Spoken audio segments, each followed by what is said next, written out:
called huh? How you say? Glamour. Yeah. And before announcement, I'm just waiting for a phone call. We might have, for those that are interested, a guided tour in the botanical garden this afternoon. So whenever I get the time and place, I'll put a sign. It'll be fun to talk to someone there. So we're going to have a real sort of exchange with people in botany with them. And it's a pleasure to introduce Professor Michael Turelli. He's at the University of California, Davis. And as I understood, he has two hats, one in mathematics and one in biology, and he's the chairman of the, what's the name of the department? Theoretical ecology? Evolutionary ecology. Evolutionary ecology. And that's the theme of his talk. Thank you. So it's a great pleasure to be here. And I really didn't understand the nature of this meeting when I prepared my talk. So my talk is on sort of the latest technical advance in this area called evolutionary quantitative genetics. But I recognize now that many of you have no idea what evolutionary quantitative genetics is, so it makes no sense to present this very technical lecture in this field that many of you have no idea what the hell I'm talking about. So let me start with some really, just give you some basics. What is this area about? What's the phenomenology? What are we trying to explain? So the work I'm going to talk to you about today is with my longtime collaborator, Nick Barton. And you'll see there's, I hope when I actually get to the work, you will say, boy, that was a really trivial talk. That notation that they came up with was so obvious. Well, I completely agree. And the only defense I have is that it's taken 90 years to get here. So the field of evolutionary quantitative genetics started with Darwin's first cousin, Francis Galton, who was really the father of modern statistics in this entire area called biometry. And Galton, in 1869, wrote this very famous book called Natural Inheritance. And one of the primary observations in this book is that for many characters of interest in nature, like the distribution of leaf lengths in the population, or the distribution of heights, or distribution of weights, or distribution of running speeds, follow approximately a Gaussian distribution. And this was just a bit of phenomenology. Many things seem to be approximately Gaussian distributed. Occasionally one had to take a log transform, but things often look pretty close to Gaussian. And what Galton was interested in, naturally, was his cousin's theory of evolution by natural selection. And central in that theory is the relationship, the phenotypic relationship, the similarity between relatives, in particular between parents and offspring. So what Galton did was to invent this field of quantifying. He's the first man to systematically apply mathematics in biology. He invented this field of systematically quantifying relationships among relatives and came up with empirical rules for the similarity between relatives, showing that more distantly related individuals tended to show less phenotypic similarity. Okay? That's where the field sat for about 40 years. In 1900, Mendel, who had worked in the 1850s, his work was rediscovered by the scientific community only in 1900. And it was a major conceptual problem to reconcile the observations of the biometricians, starting with Galton, with the work of the Mendelians. Could you reconcile continuous variation with discrete genes? And Fisher, R.A. Fisher, who found the man who really elaborated modern statistical theory, elaborated a suggestion from Punnett and Ewell, showing that you could reconcile the two if you assumed that characters like height and weight are governed by a large number of factors that are approximately additive in their effects. And those factors are of two sorts. there are genetic factors. So if you look at any trait of variation, look at the shapes of our ears in this population, that variation is governed by, it turns out empirically, a large variation at a large number of genes plus environmental effects. So you don't look the way you do just because of your genes.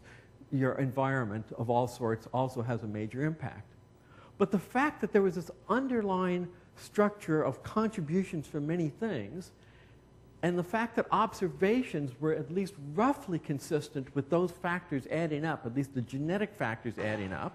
It was, if you like, a folk application of the central limit theorem saying, well, obviously you get a Gaussian distribution. Everybody knows if you add things up that are more or less independent, you will get a Gaussian distribution.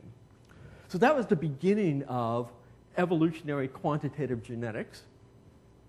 So basic idea, additive model, add things up, use the central limit theorem, you reconcile the Gaussian distribution of phenotypes. Fundamental in this talk will be the idea of decomposing variation. So Fisher, R.A. Fisher, invented the analysis of variance. Why did he invent the analysis of variance? Specifically to solve this problem, to understand the decomposition of phenotypic variance into genetic effects and environmental effects.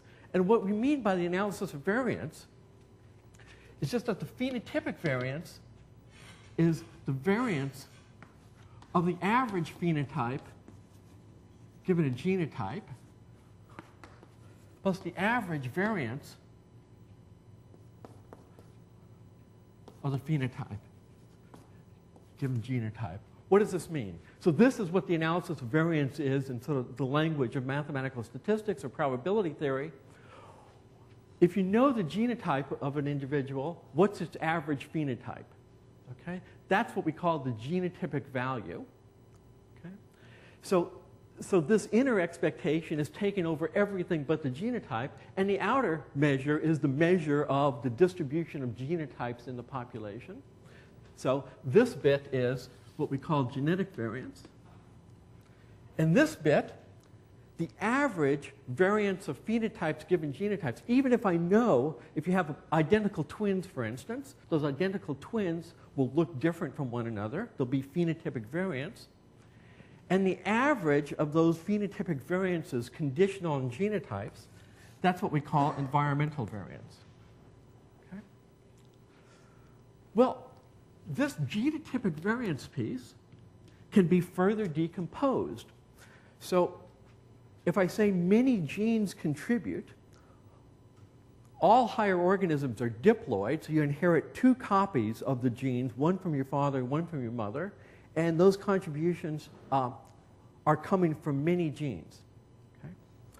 So we could decompose the genetic variance into contributions attributable, if you like, to main effects of individual alleles, into interaction effects within loci, and that's what we call dominance effects, and interaction effects across loci, which we call epistasis. So it was recognized instantly by Fisher. Obviously, these genes don't add up. There are a few examples where we know they do add up, famous examples of pigmentation.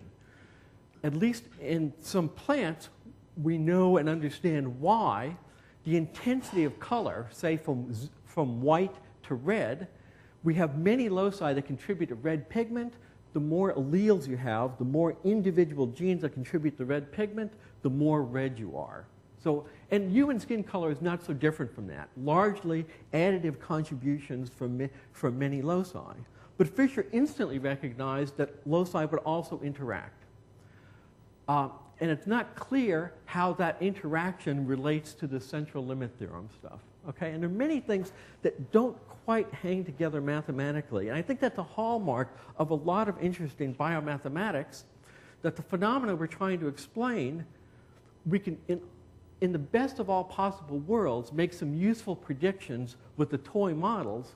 But if you poke at it hard as a mathematician, you'll see that none of the so-called theorems or these equations that people use are really equations. They're just useful approximations. So that's really the way all this stuff works.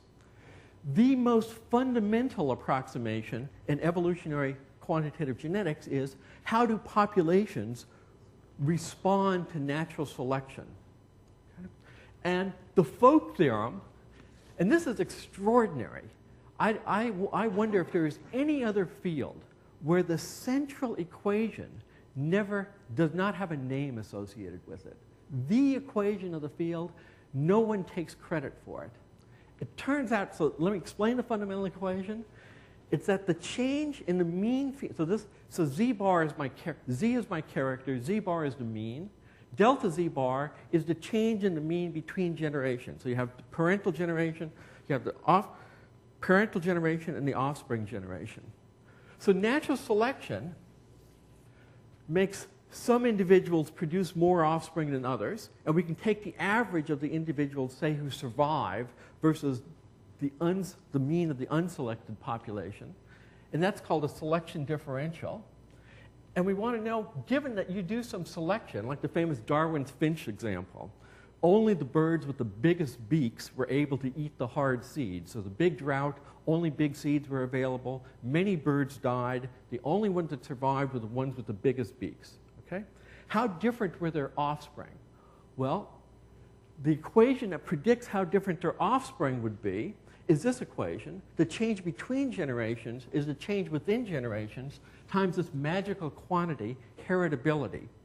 And what heritability is the fraction of the total phenotypic variance attributable to what we call additive genetic effects. And I'll explain that in more detail once I start my lecture properly.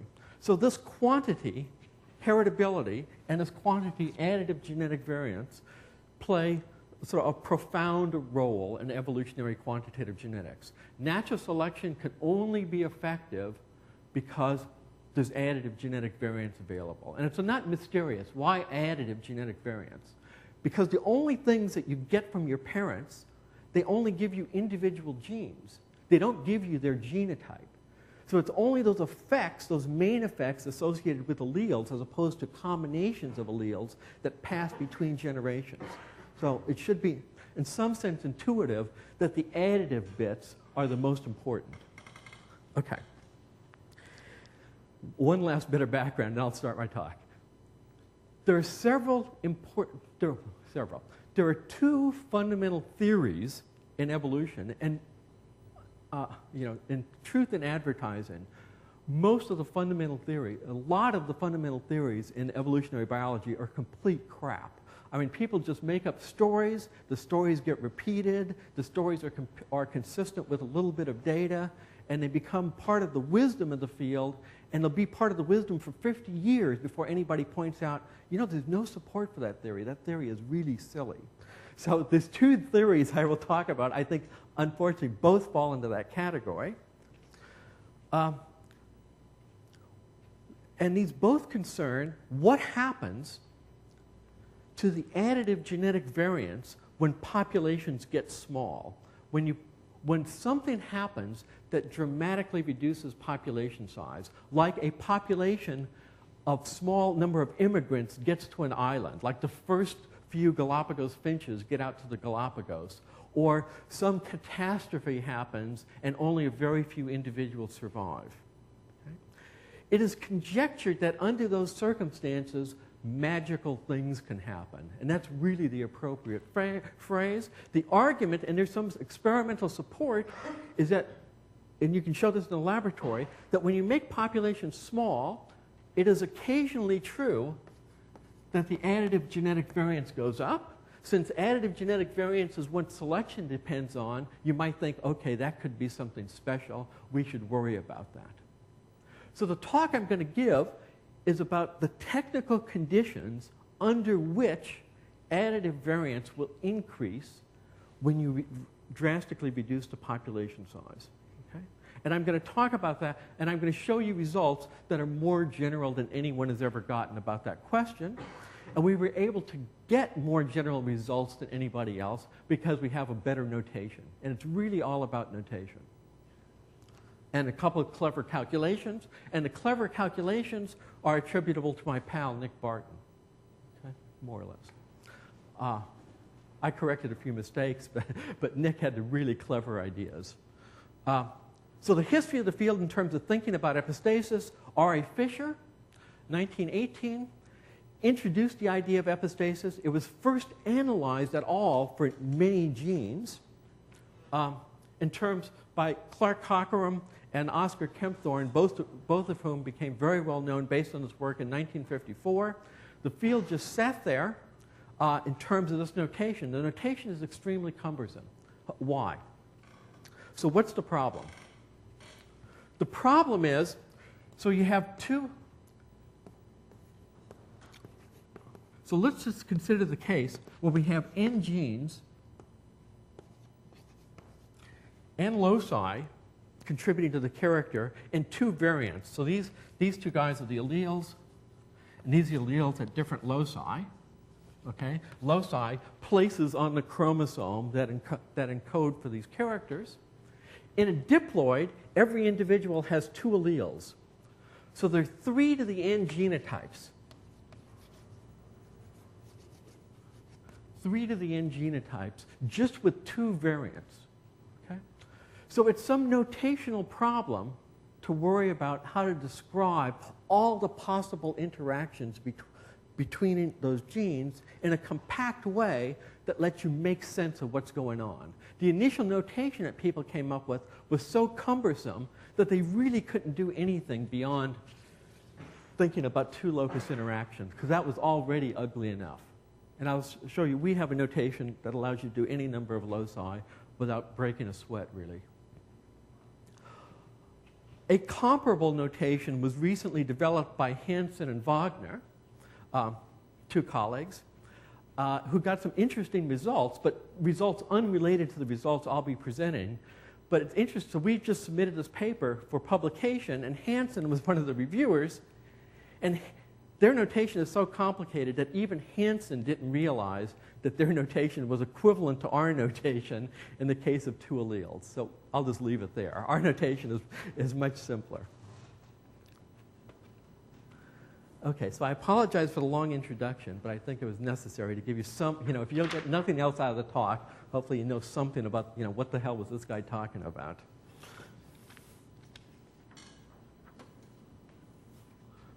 Okay. Goals provide a general description of epistasis that actually produces interpretable expressions for additive effects, dominance effects, and interaction effects.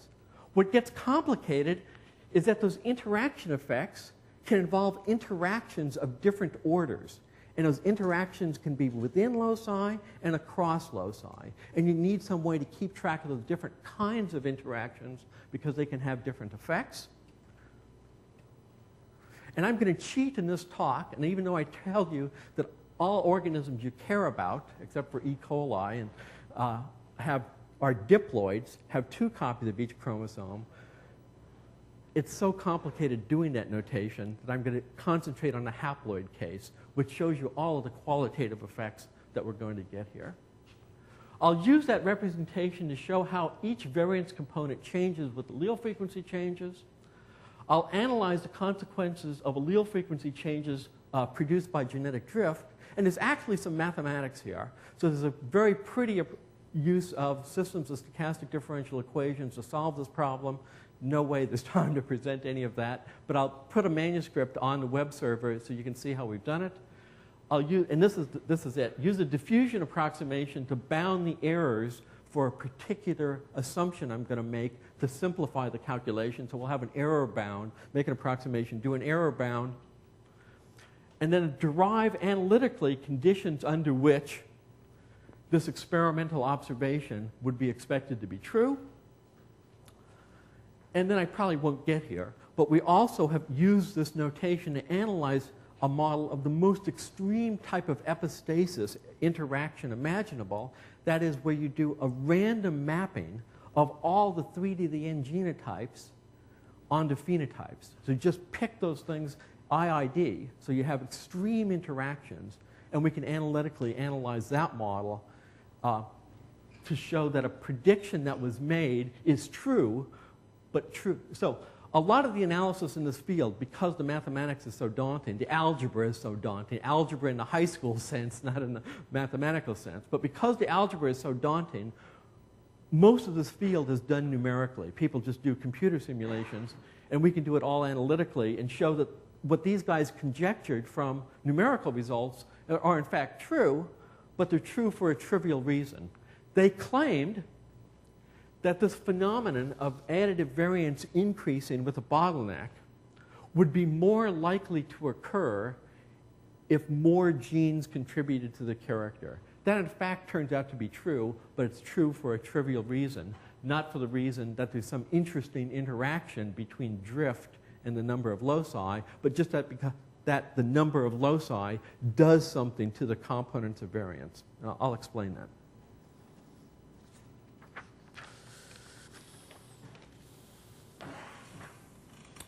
Yeah, so unfortunately, there's no way around it. I mean, you need a lot of notation. So the loci, the genes that contribute, will be labeled I, J, K. We need indicator random variables to tell us which allele. So naturally, the alleles are going to be called 0 and 1, and we need indicator variables to tell us which allele we're looking at.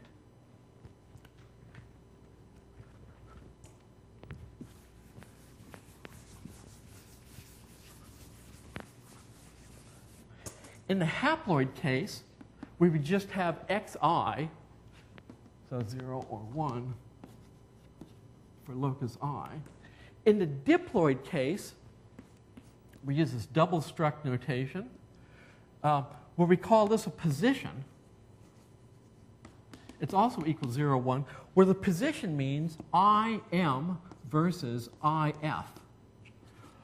The allele was inherited from the mother, or the allele was inherited from the father. So sometimes you'll see this double struct notation, and I'll talk about positions. Just think loci, because I'm not going to do the diploid case in any detail.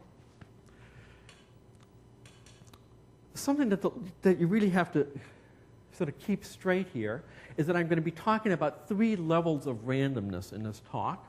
If you like, there are 3 relevant measures. One measure, capital E, will be expectations over the distribution of genotypes in a population. Okay? So what I have are these n loci. Okay? At each locus, I can call the alleles capital AI and little ai. The frequency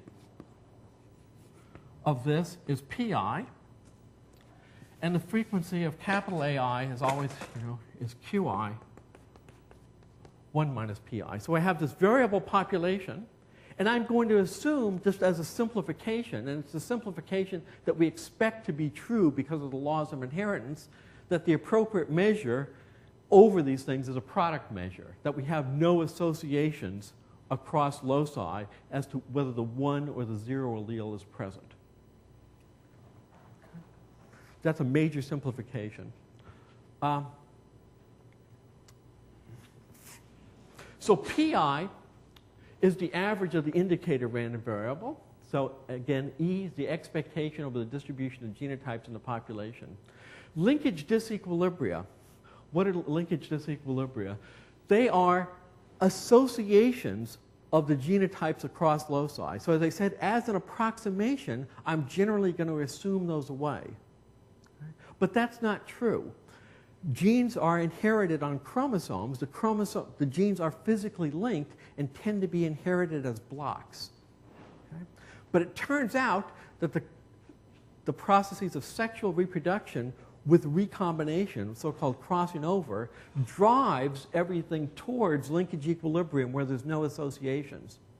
But if you're going to analyze seriously the effects of finite population size, where you have sampling of chromosomes in a finite population, even if you start with no associations, there will be a transient buildup of association that is then decayed through sexual reproduction. Okay? And so what our diffusion approximation, I'm not going to present about is bounding the error that we make by assuming that you're always at the product measure.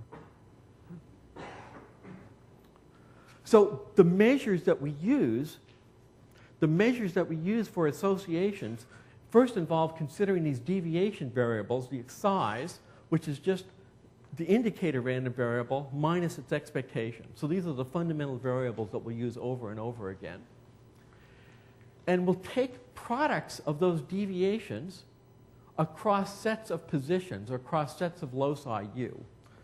So the problem here is keeping track of these associations across arbitrary sets and keeping track of interactions across arbitrary sets. So our measure of association across a set, so-called multilocus disequilibrium, is just the expectation of those deviations, the product of those deviations. So when I put one of these variables with a set under it, that just means the product over the elements in that set. So for instance, if I was talking about a trait in a haploid population, so one chromosome from each parent, and that trait was only governed by 2 genes, the relevant positions would be 1 and 2, and the associations would be D1, D2, and D1, 2. And by definition, if I define these reference points to be the current allele frequencies in the population, the expectation of this random variable minus its expectation would be 0, the expectation of that difference. Okay? Now, the key idea in this notation, well,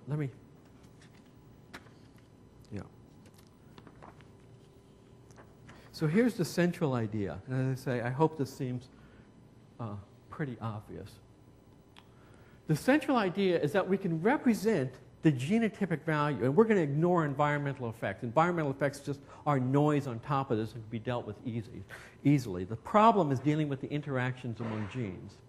We want to know how you go from a genotype to a phenotype. So what is that mapping, genotype-phenotype mapping, and how can you express that mapping in a way that lets you do calculations that you might care about? And so in the haploid case, let's just think about the haploid case. We have 2 to the n possible genotypes. For every one of those genotypes, we got to have the string of indicator random variables, and they're all 0s and 1s. And I say we could represent any specific genotypic value as the mean phenotypic value in the population plus a sum over all possible subsets. So this is basically simple combinatorics of a set of coefficients, constants, scalars, associated with those sets of positions times the deviation of this product of deviations minus its mean. And this is just a simple representation, sort of clearly true. We have the same number of degrees of freedom both sides, and it's easy to construct a recipe to calculate those coefficients. The important thing to recognize, and this is true in about everything in quantitative genetics, is that the coefficients that you get in this representation depend on the reference points you use to define those deviations. And different reference points are useful in different calculations. So in many calculations, the most useful reference point for each of these indicator random variables, you want to expand around its current expectation. So the expected value of xi is pi. And if you do the expansion around the current allele frequencies, all of these d's are 0. So the important thing to recognize is that these coefficients depend on where you are. Okay?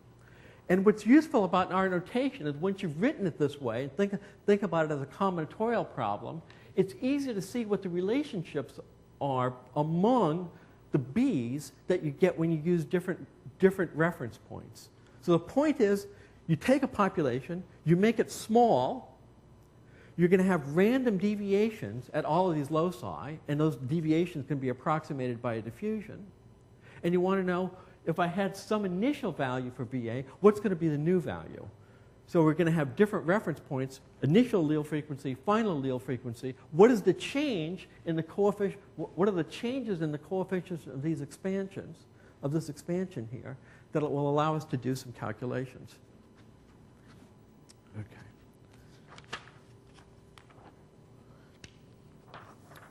So I don't want to belabor this point. I mean, it's really simple combinatorics. You just do what comes naturally.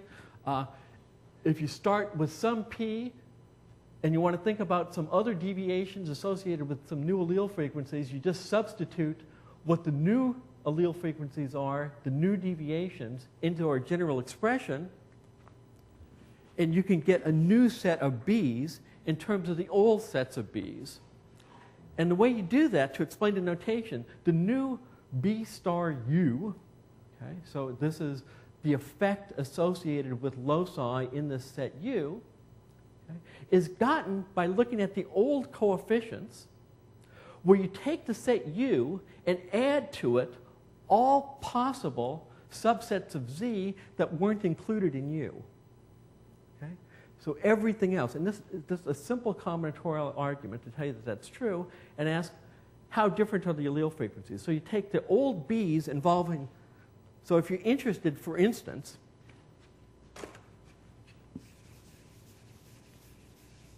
in bi, the additive effect at a particular locus I, this says that bi star is going to be the summation over all j not equal to all sets u excluding I, all sets u excluding I, bui delta pu, where this is just interpreted as the product of the changes over all loci in the set U. Okay. This is what allows us to do all of the calculations in a simple way.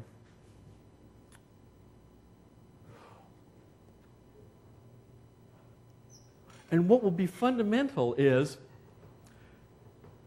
that the frequencies in this set U, okay, as a good approximation, will be independent of these frequencies in all these sets V that do not include U. So the fundamental approximation is that the fluctuations that occur at different loci are statistically independent. Okay? That's what makes everything go down the road. Okay. Yeah. So our simplifying assumptions. So in population genetics terms, we call this Hardyweinberg linkage equilibrium. That just means product measure. And at that, all these expectations of these deviations are 0, and we have this more simplified notation.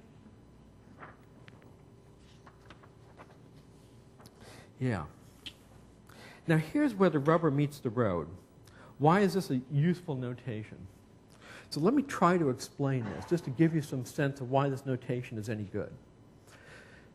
In some sense, this is, I claim, in a very particular sense, this is the natural representation of the system, because those coefficients B tell us about precisely the effects associated with a particular level of interaction. So I'm going to define, so these are the essential quantities in evolutionary quantitative genetics. The average deviation from the population mean, so one thing you want to know is, by how much will an individual deviate from the population mean if all you know about that individual is that it carries the one allele at one set of loci, and it carries the 0 allele at another set of loci. Okay? You don't know all of its genotypes. So these two sets, S1 and S0, need not be the entirety of Z. You can only say, all I know about this individual, there are 10 loci that govern the character, and all I know is that at the fourth of those loci, it has a 0 allele. What can I say about how much that individual will deviate on average from other individuals in the population? So that just involves computing conditional expectations. And all of this is quite trivial. It's just a lot of notation.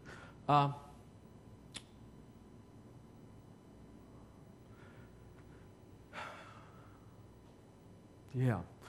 So let me not try to beat through this.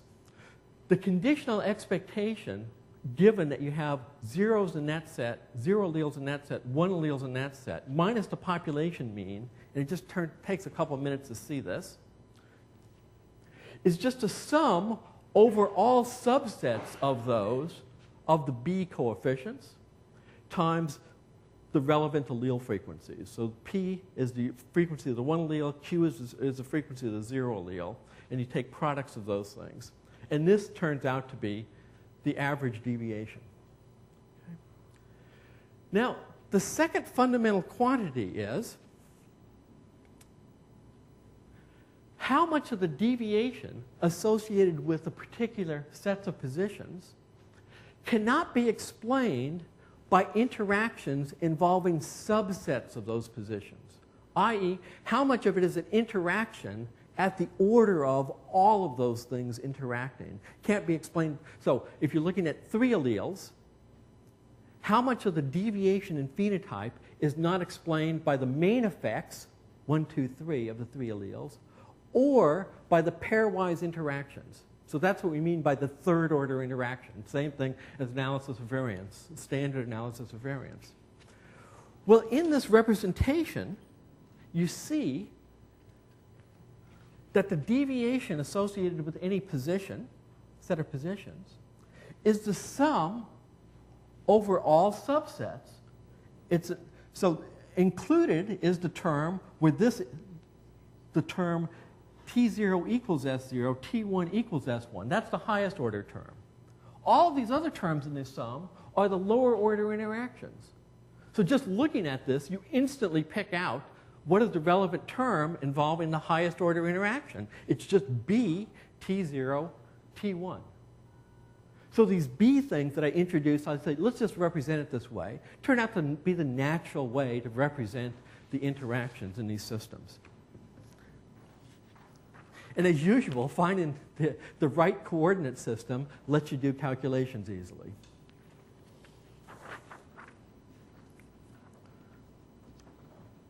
Yeah, so I define these effects associated with the highest order interaction to be just those things. We can calculate them to be that.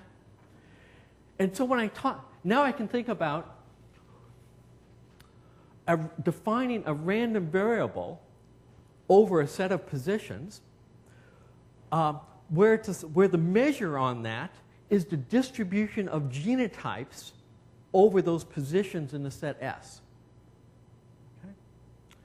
And so that random variable, alpha S0, would take on the value S0, alpha S0, S1 with this probability. Okay? So it's trivial to show that those deviations all have expectation 0. They're deviations after all. And the variance associated with interactions at that level turned out to be trivial to represent as just a square of that appropriate coefficient times the product over the set, over the loci in that positions times the allele frequency, the product of the two allele frequencies, P times Q. Okay. So in particular, what's called the additive genetic variance, this magical quantity in population and quantitative genetics plays a fundamental role in selection response, is trivially represented as BI squared PI QI. And the question is, if the allele frequencies now change at random due to the genetic drift, under what conditions will that go up? Okay?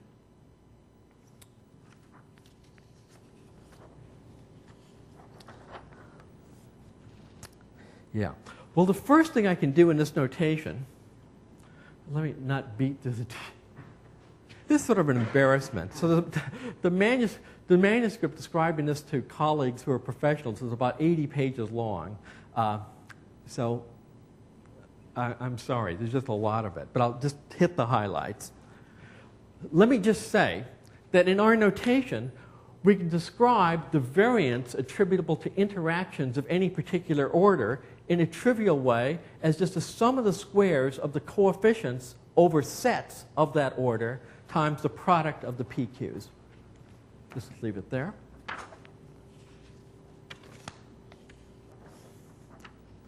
And now I want to ask, if the allele frequencies change, what does that do to statistics that you can measure experimentally, like the mean of the population and how much genetic variance there is in the population.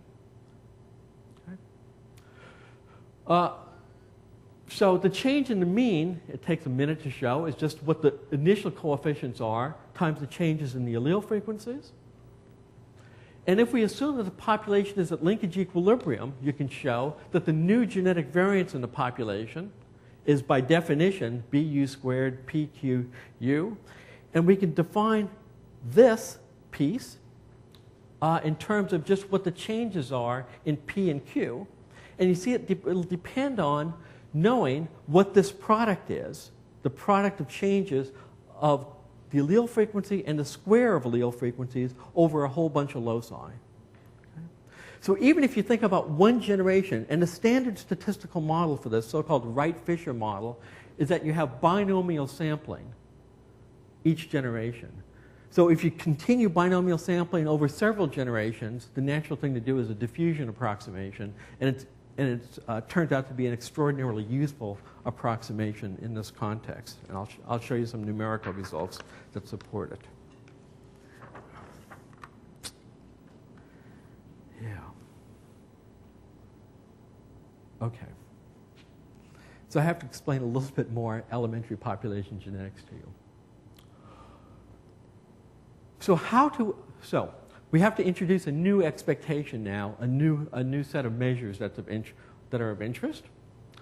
These angled brackets, that will be over the distribution of changes in allele frequencies associated with this bottleneck effect, associated with changes in population size. Okay? So E is expectation of the genotypes. The angled brackets will be expectations over the changes of allele frequencies associated with the stochastic changes in all these allele frequencies. Okay. What does this process do? We're assuming no natural selection. On average, allele frequencies don't change. It's fair sampling. Okay. On average, the square of the change, this just follows from the binomial distribution, can be approximated by a quantity that we'll call F times PQ, where F is just a cumulative measure. Well, let me do it here. PQ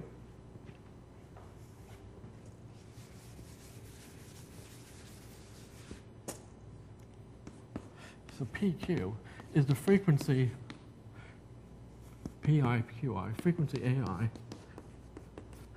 times the frequency of little ai.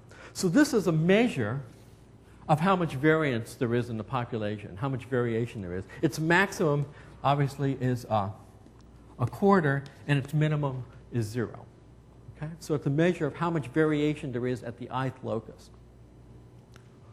On average, what genetic drift does is drive frequencies towards 0 and 1. So if you keep doing random sampling, 0 and 1 are absorbing boundaries.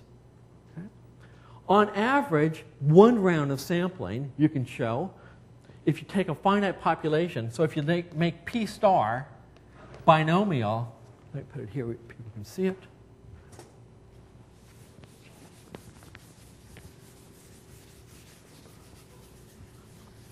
So the simplest case to think about is one generation. And the standard model is P star is 1 over n times binomial NP. So the number, if you draw a sample of size n is our population size, from a population whose allele frequency is P, the new allele frequency is that binomial random variable divided by n. That's P star. Okay? So it's trivial to show that in this case, PQ star is going to be PQ 1 minus 1 over n. Okay? In a haploid population, in a diploid population, it's 2n.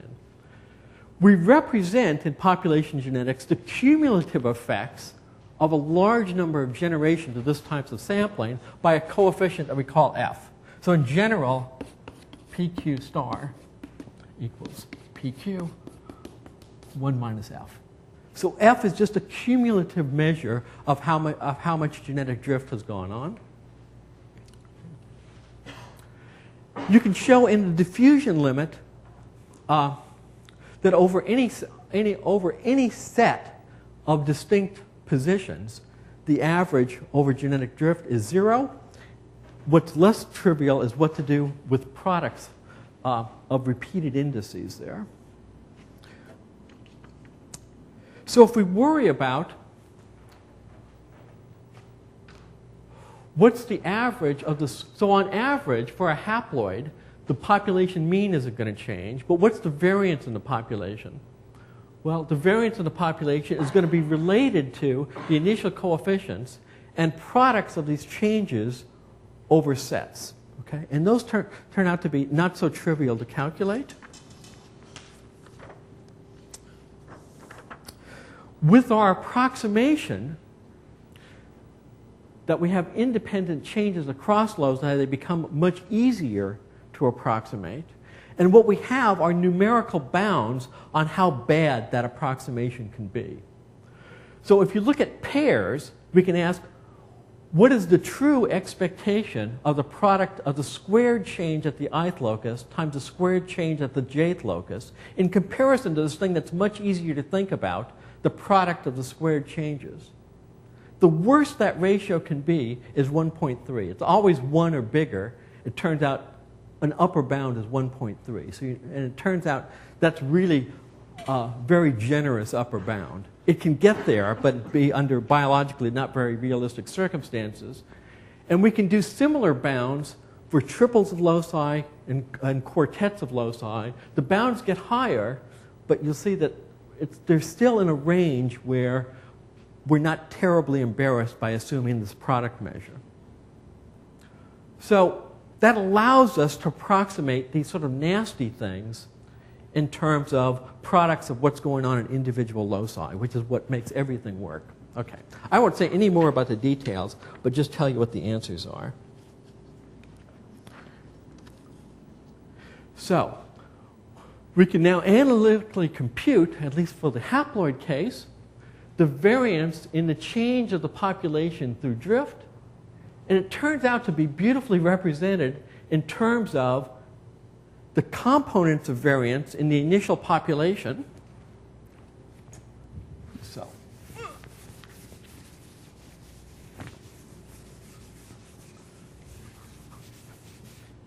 So this is a pretty result.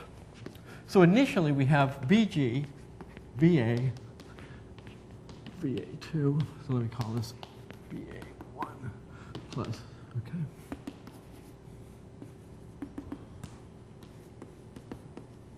So we've divided the genetic variance in the populations into components attributable to main effects, pairwise interactions, triples of interactions. I say the variance in the population mean can be expressed beautifully in terms of this one number, this inbreeding coefficient so-called, and all those individual components.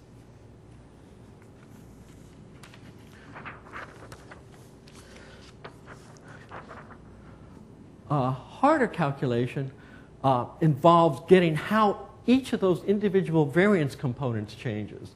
So here's a nice expression for how the total variance changes, again involving the individual components and just powers of the single parameter. So all of this is, and what's nice about this is all this stuff is experimentally estimable, and this actually explains experimental results.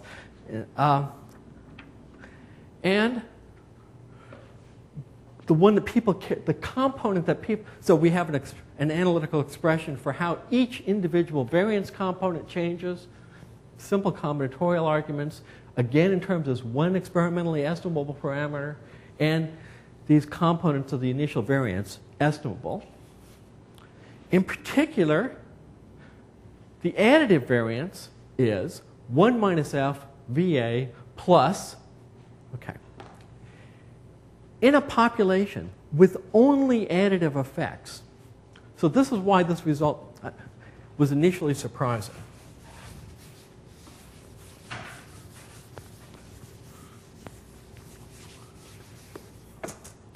So with only additive effects,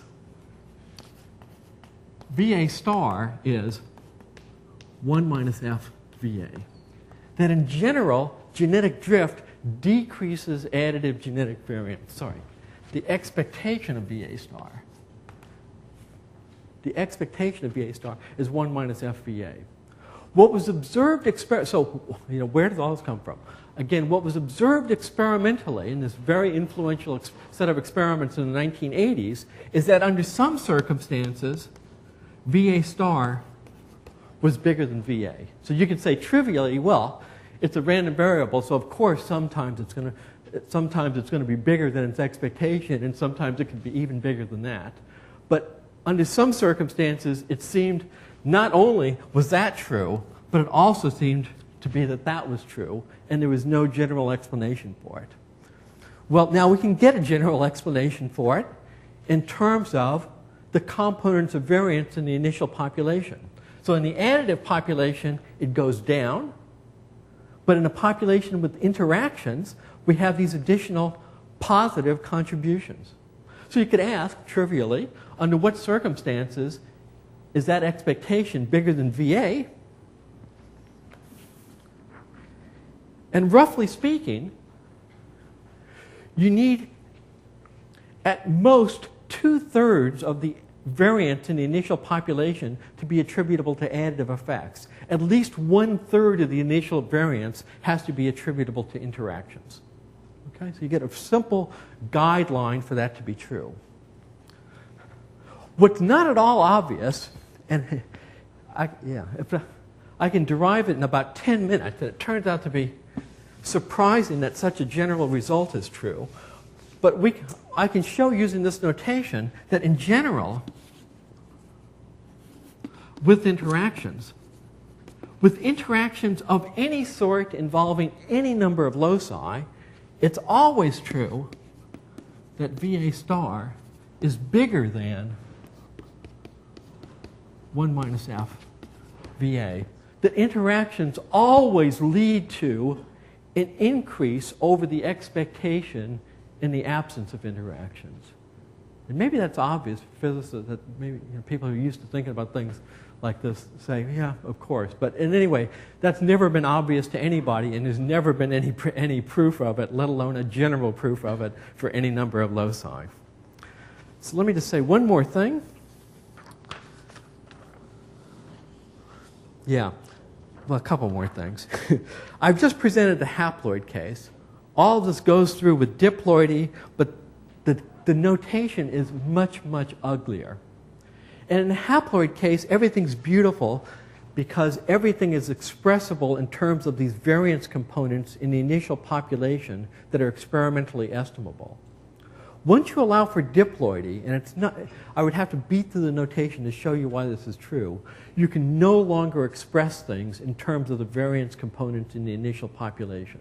You can only do that in various asymptotic limits. In a limit, for instance, where you don't have much, where f is near 0, you can approximate things.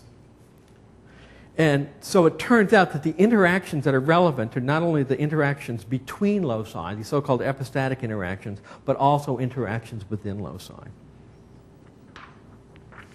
Yeah. Okay. I'm not going to do the random model. I just want to show you some pictures.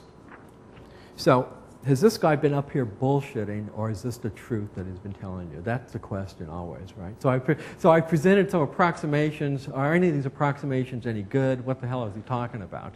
So the standard is, let's simulate a population, put that population through a bottleneck, do real multi-locus genetics. So they say, I'm making this approximation saying that changes at different loci are statistically independent. That's not true. So how bad is that approximation? So here I'm comparing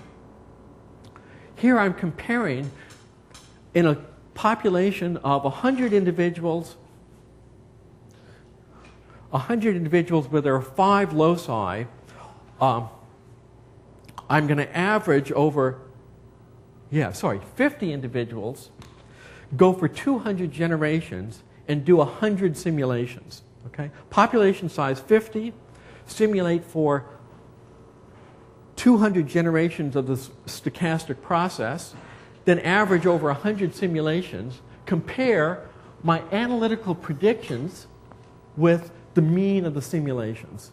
right? No reason to resign in disgrace, right? Not a bad approximation.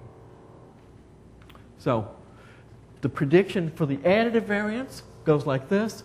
Here's the average of the 100 simulations. The prediction for the pairwise interaction goes like this. Here's the average for the simulations. Three-way interactions, four-way interactions, five-way interactions.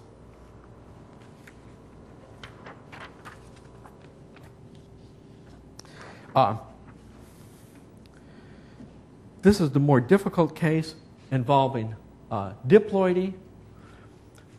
Again, more and more extreme inbreeding. The additive variance is going down. This is the prediction if there were no interaction effects. This is our analytical prediction with interaction effects. These are the average of 100 simulations. No statistically significant difference between those numerical data and the predictions. Okay? So, last. Should anyone care about these predictions? So these predictions are cool because a huge study was just done where this guy actually did 100 populations. So he did the computer simulation with real organisms. Okay? And what he observed experimentally was this, but he had no explanation for it whatsoever. He said that's plausible in terms of some simulations. Well, now we can show, well, it absolutely has to be true. But are these expectations a useful guide to anything you would see in nature? Okay. So everything I've shown you up to this point was the average over 100 replicate simulations. Well, how much variation is there among the replicates?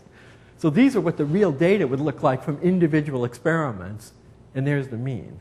So this is among the reasons I'm, in some sense, quite proud of this work, and in another sense think it's quite silly, because I think people have taken these expectations far too seriously in terms of explaining data, because the phenomena they care about are inherently so stochastic that it's not at all clear unless you do like this poor bastard did in 100 experiments and take the average over them.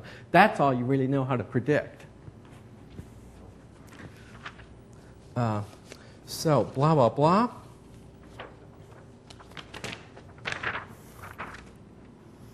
Conclusions. On average, VA will tend to increase under drift in expectation if at least 1/3 of the initial variance is non-additive. This is what I didn't present. Under a random model, you can show that VA is more likely to increase as the number of loci increases, but that's a trivial consequence of, as the number of loci increases, more of the variance goes into epistatic components, and there's a simple analytical representation for that. Even though, and this is, now I'm speaking to evolutionary biologists who aren't here, but even though epistasis is pervasive in nature, and even though VA may increase, that doesn't make either of these theories that invoke this more plausible. The so-called shifting balance theory for adaptation or Meyer's genetic revolution theory for speciation.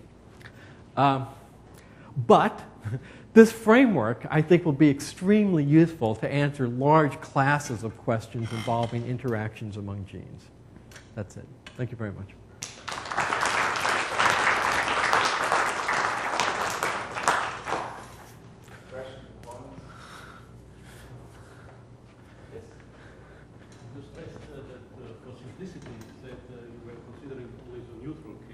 Yes. And can you do all this with selection? Say in only 80 pages. Yeah.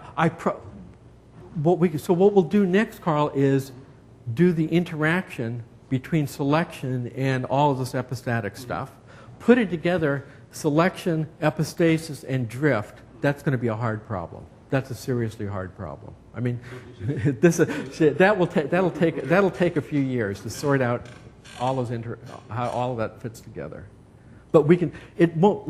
In a year or so, we can sort out everything with selection with these arbitrary interactions. But the next level will be more difficult. Yes. Well, there are several mechanisms that interfere with this sort of behavior. And a very Yes? That would make copy numbers of several allele. Do you see any room for addressing this kind of problem with those tools that you Well, yeah, so transposable elements are fundamental, it turns out, in genetic variance in natural populations. So these transposable elements, for those of you who don't know, are these bits of DNA that can mobilize themselves within the genome or with the help of other elements jump around the genome. And since places they jump are at least occasionally controlling elements for other genes, or they jump into other genes, they can really produce genetic variants. And like the classic variance of genetics, the white mutation studied in the Morgan lab, was attributable to a transposable element. So in some sense, I think, obviously, yes, because a lot of the initial variants that we're talking about here are attributable to transposable elements. So if you're thinking of some circumstance where you've changed the conditions so that transposable elements are mobilized, you'd have to superimpose on this framework, say, increases in mutation rates. And I didn't have mutation in here, but that would not at all be hard to incorporate. So I should say, this is building on work that Nick and I have done, looking at selection and mutation for arbitrary numbers of genes with complex patterns of interaction. So in some sense, we've done a lot of those calculations already. So yes, I can. I have sort of maybe a question, I don't know. As I understood, those averages, they're sort of measured in phenotypic level, as in the Darwin-Galton sense, like size. The fundamental characters are right phenotypes.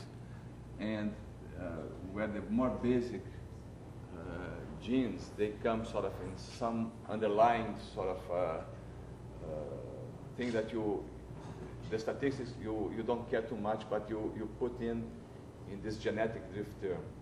But see, so what we're trying to do, here's a way to think about it. We're trying to do a gas law and worry about what the individual particles are doing. So our calculations are worrying about the movements of the alleles at the individual loci, but our predictions are at the level of the phenotype that you can observe. So that's exactly what the game is here. We have the stuff that we observe. There's this other stuff, the individual alleles and what they're doing that we can't observe in general, and we want to see if we can make observable predictions in terms of all these individual motions that we don't see. So that comes then my question in the light of yesterday's talks by Paulo. For instance, is it possible to try to build out toy models in which you would like make these string bits, but you have to sort of make some additive sort of calculations out of the several strings? Sure, yes. So that making these additions, maybe you could sort of make these speciations and the effect of these bottlenecks more evident. So, yeah.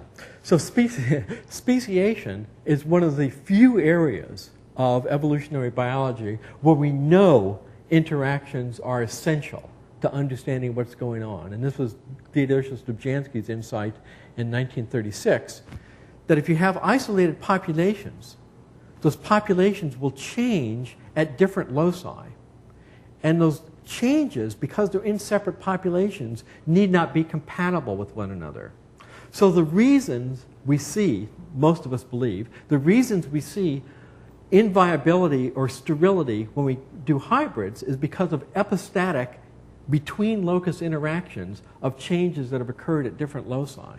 So in terms of the model presented yesterday, a simple way to change that model to get closer to these sorts of ideas would be to call these things new species once they've accumulated what you will define as incompatible changes.